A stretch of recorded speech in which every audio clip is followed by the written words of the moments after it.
When people hear there are talks about Ukraine, they automatically think that means things are calming down. That's usually the wrong takeaway. Most wars don't end when people start talking. They end when everyone else stops trying to change the situation. That's what Abu Dhabi feels like. Nobody's going there to solve the war. If they were, you'd see pressure attached to it. Deadlines, consequences. You don't see any of that.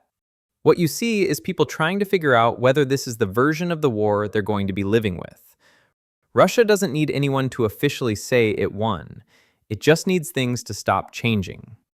If you already hold ground, time works in your favor. The longer nothing moves, the harder it gets to justify moving it later. Ukraine's leverage is the opposite.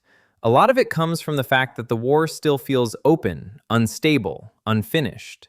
As long as it feels that way, support stays urgent.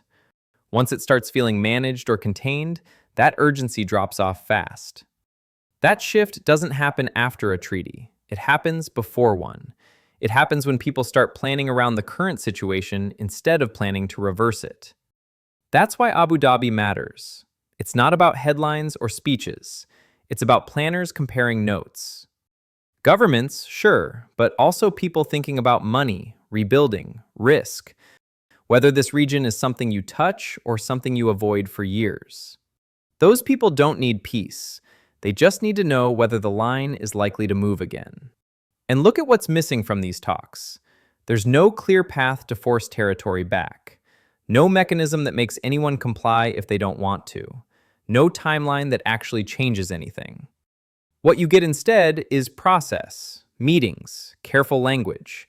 That usually means the hard part is being quietly accepted, even if nobody wants to say it out loud. Frozen wars don't end cleanly. They just fade into the background.